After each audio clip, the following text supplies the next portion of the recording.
হংসেশ্বর রায় খুব ধনী লোক। রাধানাথপুরে তার যে জমিদারি ছিল তা এখন সরকারের দখলে গেছে, কিন্তু তাতে হংসেশ্বরের গায়ে আঁচড় লাগেনি। কলকাতায় অফিস অঞ্চলে আর শৌখিন পাড়ায় তার 16টা বড় বড় বাড়ি আছে।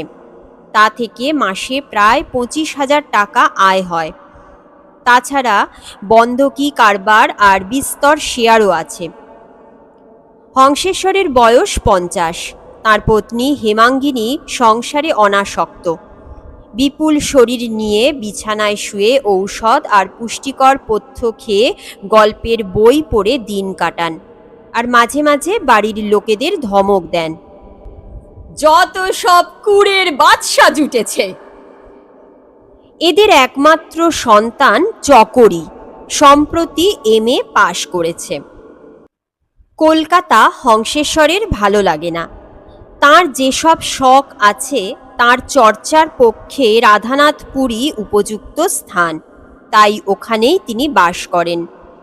তার প্রকাণ্ড বাগান আছে, গরু আর হাঁস মুরগিও আছে। কৃষিজাত দ্রব্য আর পশু পক্ষীর যত প্রদর্শনী হয় তাতে তার আম, কাঁঠাল, লাউ, কুমড়ো, গরু, হাঁস, মুরগি শ্রেষ্ঠ পুরস্কার পায়। সম্প্রতি তিনি পশ্চিম পাঞ্জাবের গুজরানওয়ালা থেকে একটি ভালো জাতের মোষ আনিয়েছেন।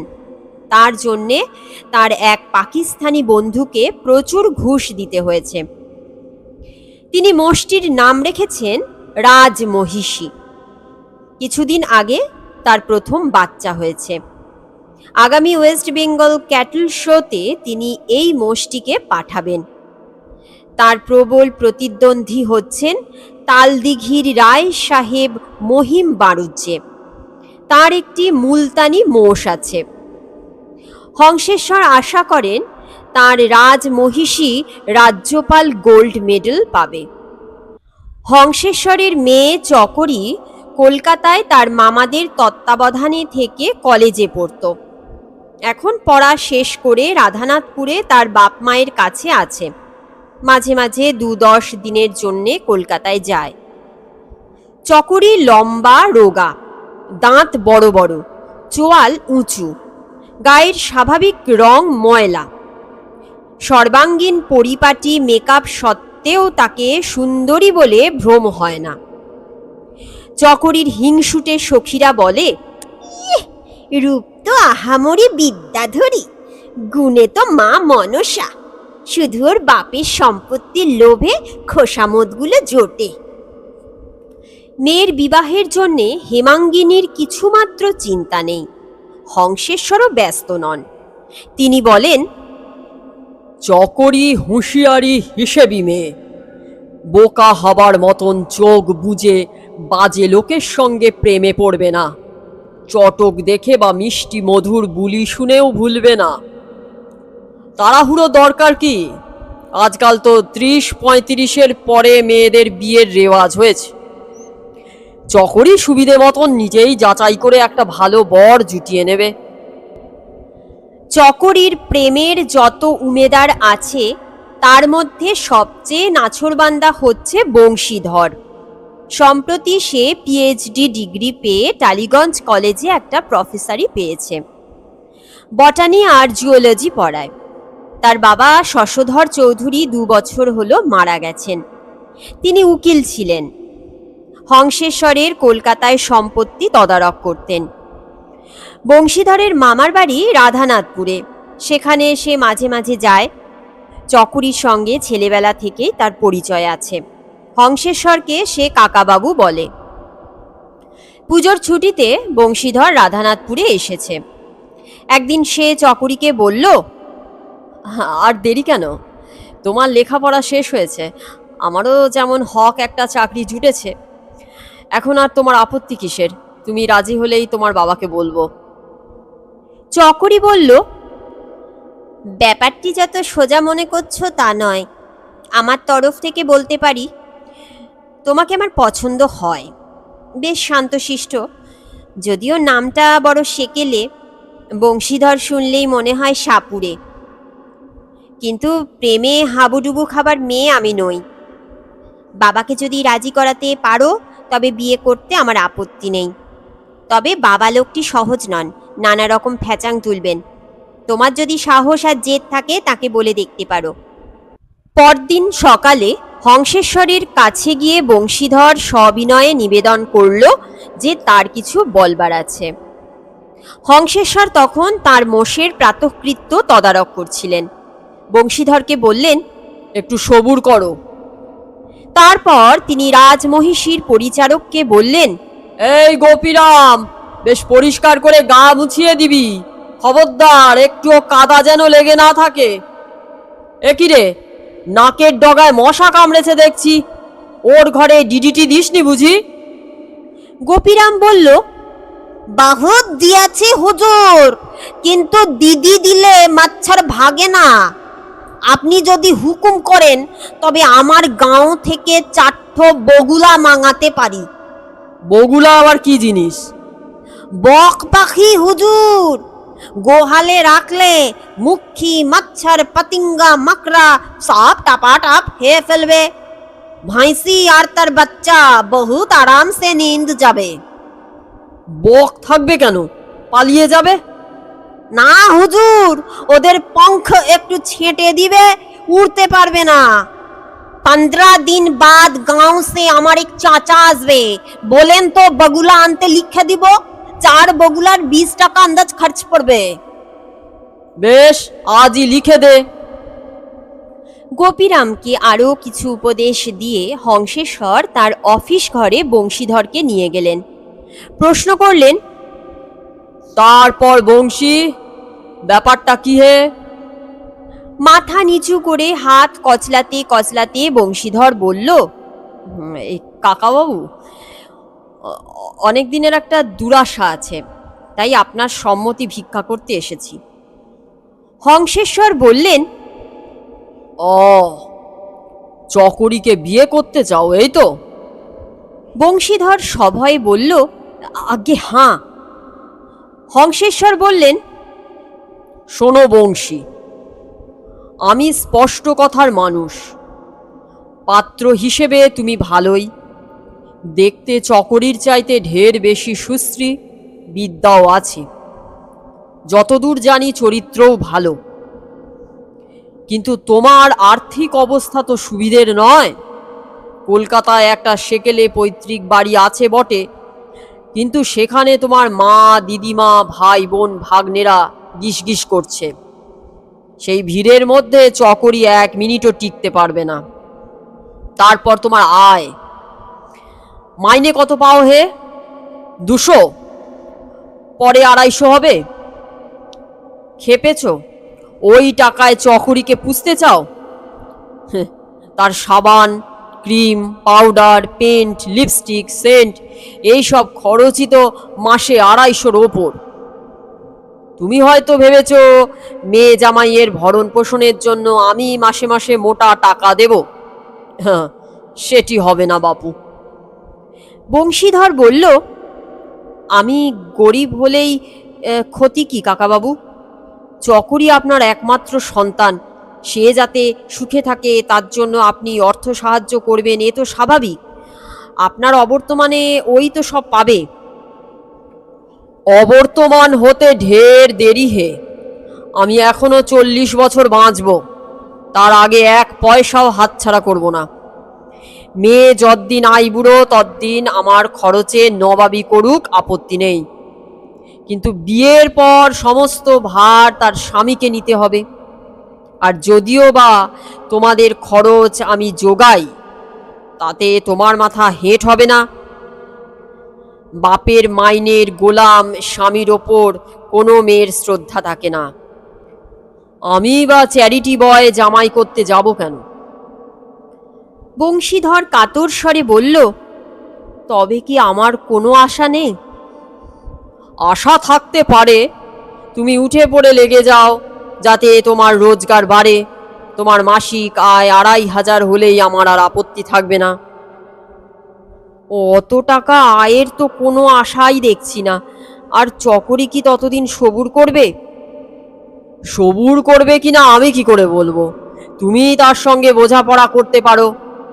হ্যাঁ, আর একটা কথা তোমার জেনে রাখা দরকার। চকরিকে ভাঁওতা দিয়ে রাজি করিয়ে যদি আমার অমতে তাকে বিয়ে করো, তবে আমার সমস্ত সম্পত্তি হরিণঘাটায় দান করব। গো, মহিষ, ছাগাদি পশু আর হংস, কুক্কুটাদি পক্ষীর উৎকর্ষ কল্পে। আর চকরি আমার সম্পত্তি পেলেই বা তোমার কি সুবিধা হবে সে তো আমি জানি না। সে অতি ঝানু মেয়ে, কাউকে বিশ্বাস করে না, ব্যাংকের চেক বুক তোমাকে দেবে না, বিষয় যা পাবে তাতেও তোমাকে হাত দিতে দেবে না। বড়জোর তোমার সিগারেটের খরচ যোগাবে আর জন্মদিনে কিছু উপহার দেবে। এক শুট ভালো পোশাক, কি রিস্ট ওয়াচ, কিংবা একটা শার্পার 90 কলম। চকরিকে বিয়ে করার মতলব ছেড়ে দেওয়াই তোমার পক্ষে ভালো। বংশীধর বিষণ্ণ মনে চলে গেল। বিকেলবেলা তার কাছে সব কথা শুনে চকরি বলল, বাবা যে ওই রকম বলবেন তা আমি আগে থাকতেই জানি। বংশীধর বলল, চকরি, তোমার বাবার সম্পত্তি তাঁরই থাকুক, আমার তাতে লোভ নেই। তুমি যদি সত্যি আমাকে ভালোবাসো তবে ত্যাগ স্বীকার করতে পারবে না? প্রেমের জন্যে নারী কি না ছাড়তে পারে? যদি ভালোবাসা থাকে তবে আমার সেকেলে ছোট বাড়িতে আর সামান্য আয়েই তুমি সুখী হতে পারবে। চকরি হেসে বলল, শোনো বংশী, প্রেম খুব উঁচু দরের জিনিস, আর তোমার ওপর আমার তা নেহাত কম নেই। কিন্তু টাকাহীন প্রেম আর চাকাহীন গাড়ি দুই অচল। কষ্টের সংসারে ভালোবাসা শুকিয়ে যায়। ধনকে নিয়ে বনকে যাব, থাকবো বনের মাঝখানে, ধন দৌলত চাই না, শুধু চাইবো ধনের মুখ পানে। এ আমার পোষাবে না বাপু। তোমাকে ভয় দেখিয়ে তাড়াবার জন্যে বাবা অবশ্য অনেকটা বাড়িয়ে বলেছেন, আমাকে একেবারে হার্ডলেস রাক্ষসী বানিয়েছেন, কিন্তু আমি অতটা বেয়ারা নই। তবে বাবা নিতান্ত অন্যায় কিছু বলেননি। আমি বলি কি, তোমার ওই প্রফেসরি ছেড়ে দিয়ে কোনো ভালো চাকরির চেষ্টা করো। বাবার সঙ্গে মন্ত্রীদের আলাপ আছে, ওকে ধরলে নিশ্চয়ই একটা ভালো পোস্ট তোমাকে দেওয়াতে পারবেন। প্রথমটা মাইনে কম হলেও পরে 2,5-3 হাজার হওয়া অসম্ভব নয়। ততদিন আমার জন্য তুমি সবুর করে থাকবে? গ্যারান্টি দিতে পারবো না। অক্ষয় প্রেম একটা বাজে কথা, ভবিষ্যতে তোমার আমার দুজনেরই মতিগতি বদলাতে পারে। যা বলি শোনো, একটা ভালো সরকারি চাকরির জন্যে নাছোড়বান্দা হয়ে বাবাকে ধরো, কিন্তু এখনই নয়। ওর মাথার এখন ঠিক নেই, দিনরাত ওই মোষটার কথা ভাবছেন। বাবার গুপ্তচর খবর এনেছে, তালদিঘির সেই মহিষ মারুজ্যের মুলতানি মোষ নাকি রোজ 20.5 দুধ দিচ্ছে, আমাদের রাজমহিষীর চাইতে কিছু বেশি। যদিও দুটোই সমবয়সী তরুণী মোষ, বাবা তাই উঠে পড়ে লেগেছেন রাজমহিষীকে কাপাস বিচির খোল, চীনাবাদাম, পালং শাক, কড়াইশুঁটি, গাজর, টমেটো, নারকেল কোড়া, কমলা লেবুর রস, এইসব পুষ্টিকর জিনিস খাওয়াচ্ছেন। ভাইটামিন বি কমপ্লেক্সও দিচ্ছেন। এক্সিবিশনটা আগে চুকে যাক। রাজমহিষী যদি গোল্ড মেডেল পায় তবে বাবা খুব দিল দরিয়া হবেন, তখন তাকে চাকরির জন্য ধরবে। আর 1 মাস পরেই পশ্চিমবঙ্গ গবাদি পশু প্রদর্শনী। কিন্তু হংসেশ্বর মহা বিপদে পড়েছেন। রাজমহিষী খাওয়া প্রায় ত্যাগ করেছে, দুধও নামমাত্র দিচ্ছে। যত নষ্টের গোড়া ওই গোপীরাম, রাজমহিষীর প্রধান সেবক। সে তার ইয়ারদের সঙ্গে রাস পূর্ণিমায় মেলায় গিয়ে খুব তারিখে হাঙ্গামা বাঁধিয়েছিল। পুলিশ এলে তাদের সঙ্গে বীর দর্পে লড়ে একটা কনস্টেবলের মাথা ফাটিয়েছিল। তার ফলে তাকে গ্রেপ্তার করে থানায় চালান দেওয়া হয়। খবর পেয়ে তাকে খালাস করবার জন্যে হংসেশ্বর অনেক চেষ্টা করলেন। কলকাতা থেকে ভালো ব্যারিস্টার পর্যন্ত আনালেন। আদালতে তিনি প্রার্থনা করলেন মোটা জরিমানা করে আসামিকে ছেড়ে দেওয়া হোক, কিন্তু হাকিম তা শুনলেন না।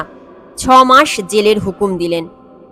তখন ব্যারিস্টার বললেন, ইয়োর অনার, এই গোপীরাম যদি জেলে যায় তবে শ্রী হংসেশ্বর রায় সর্বনাশ হবে। তার বিখ্যাত চ্যাম্পিয়ন বফেলো রাজমহিষী গোপীরামের বিরহে খাওয়া বন্ধ করেছে। না খেলে সে আগামী ক্যাটল শোতে দাঁড়াবে কি করে? অতএব ইয়োর অনার, দয়া করে মোটা জামিন নিয়ে আসামিকে 1 মাসের জন্য ছেড়ে দিন। প্রদর্শনী শেষ হলেই সে জেলে ঢুকবে। কিন্তু হাকিমটি অত্যন্ত একগুঁয়ে আর অবুঝ, কোনো আবদার শুনলেন না। তাই গোপীরাম এখন জেলে রয়েছে। হংসেশ্বর পূর্বে বুঝতে পারেননি যে মোষটা গোপীরামের এত ন্যাওটা হয়ে পড়েছে। এখন তিনি অকুল পাথারে হাবুডুবু খাচ্ছেন। গোপীরামের সহকারীরা কেউ ভয়ে এগোয় না, কাছে গেলেই রাজমহিষী গুতুতে আসে। শুধু হংসেশ্বরকে সে কাছে আসতে আর গায়ে হাত বুলোতে দেয়, কিন্তু তিনি খুব সাদাসিধি করেও তাকে খাওয়াতে পারলেন না। হংসেশ্বরের এই সংকট শুনে বংশীধর তার সঙ্গে দেখা করতে এলো। তিনি তখন এক ছড়া সিঙ্গাপুরি কলা মোষের নাকের সামনে ধরে লোভ দেখাচ্ছেন আর খাবার জন্যে অনুনয় করছেন, কিন্তু মোষ ঘাড় ফিরিয়ে নিচ্ছে। বংশীধর বলল, কাকাবাবু, আমি কোনো সাহায্য করতে পারি কি? হংসেশ্বর খেঁকিয়ে বললেন, গুঁতো খাবার ইচ্ছে হয়তো এগিয়ে আসতে পারো। হঠাৎ বংশীধরের মাথায় একটা মতলব এলো। হংসেশ্বরের কাছ থেকে সরে এসে সে গোপীরামের সহকারীদের সঙ্গে কথা কয়ে রাজমহিষী সম্বন্ধে অনেক খবর জেনে নিল। তারপর দিন ভোরের ট্রেনে সে বর্ধমান জেলে গোপীনাথের সঙ্গে দেখা করতে গেল। তার উদ্দেশ্য শুনে জেলার খুশি হয়ে অনুমতি দিলেন।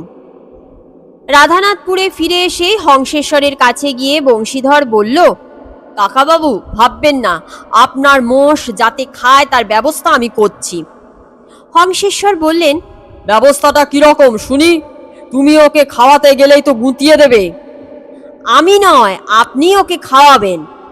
গোপীরামের সঙ্গে দেখা করে আমি সব হদিস জেনে নিয়েছি।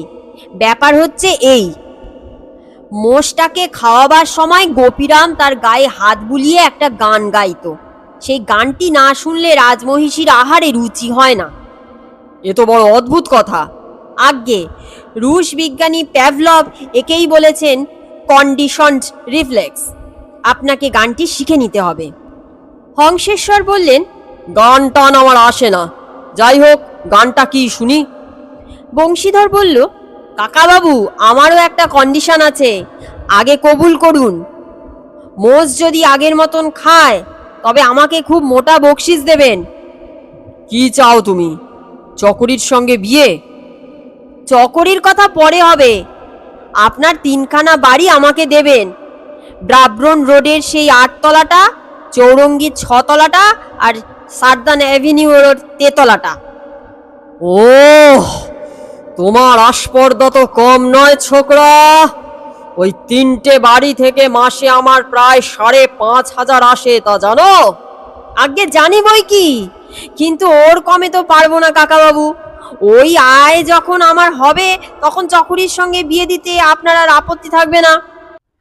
আপনারও কিছু সুবিধে হবে, ইনকাম ট্যাক্স আর ওয়েলথ ট্যাক্স কম লাগবে।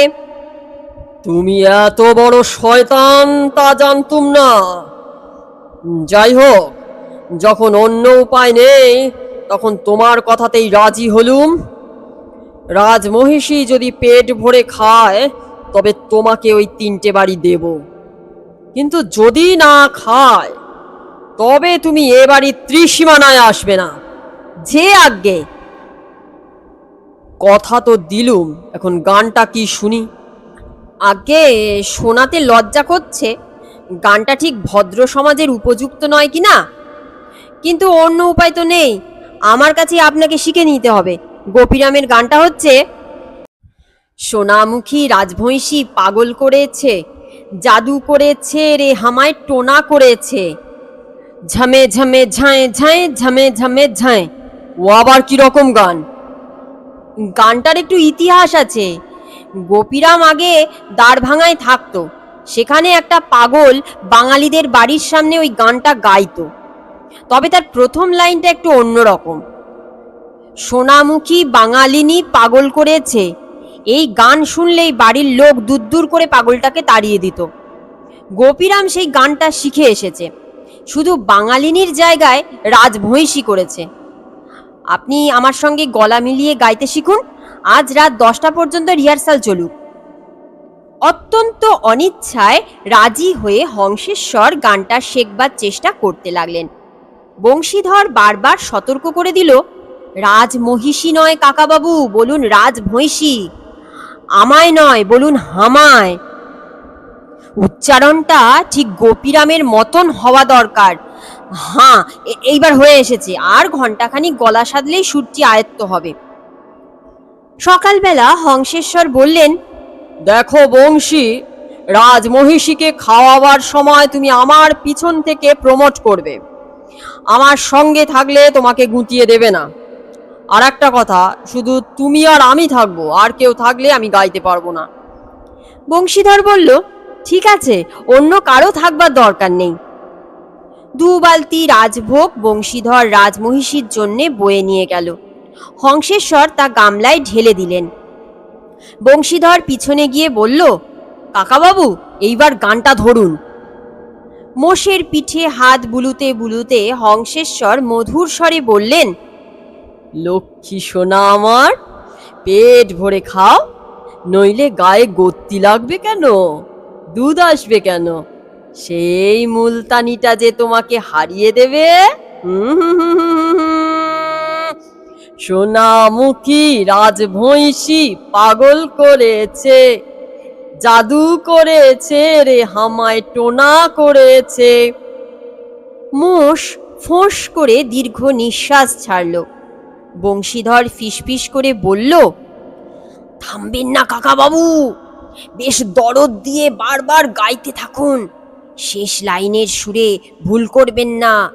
ঝামে ঝামে ঝাঁয় ঝাঁয় ঝামে ঝামে ঝাঁয়, নিনি ধাপা পা মা মাগা গা গা রে সা। তাল মান লয় ঠিক রেখে হংসেশ্বর 3 বার গানটা শেষ করলেন। তারপর 4বার ধরলেন, সোনামুখী রাজভৈঁসী ইত্যাদি। সহসা মোষ মাথা নামিয়ে গামলায় মুখ দিল। তারপর সেই নির্জন প্রাঙ্গণের নিস্তব্ধতা ভঙ্গ করে মৃদুমন্দ আওয়াজ উঠল, চবৎ চবৎ চবৎ। রাজমহিষী ভোজন করছেন। পরবর্তী ঘটনাবলী সবিস্তারে বলবার দরকার নেই। 15 দিনের মধ্যেই রাজমহিষার বপু গজেন্দ্রাণীর তুল্য হল। গায়ে স্বল্প লোমের ফাঁকে ফাঁকে নিবিড় আলতা কালির রং ফুটে উঠল। বিপুল পয়োধর থেকে প্রত্যহ 25 দুধ বেরুতে লাগল। পশ্চিমবঙ্গ গবাদি পশু প্রদর্শনীতে সে মহিম বাণিজ্যের মুলতানি এবং অন্যান্য প্রতিযোগিনীদের অনায়াসে হারিয়ে দিল। রাজ্যপালই তার গায়ে একটু হাত বুলিয়ে দিলেন। কৃষিমন্ত্রী সন্তর্পণে 1 ছড়া রজনীগন্ধার মালা তার গলায় পরিয়ে দিলেন। রাজমহিষী প্রসন্ন হয়ে সেই অর্ঘ্যটি গ্রহণ করে চিবুতে লাগল। বংশীধরের নতুন আবদার শুনে হংসেশ্বর বললেন, আবার চাকরির শখ হলো কেন? আমার বুকে বাঁশ দিয়ে তো যত পেরেছো বাগিয়ে নিয়েছো।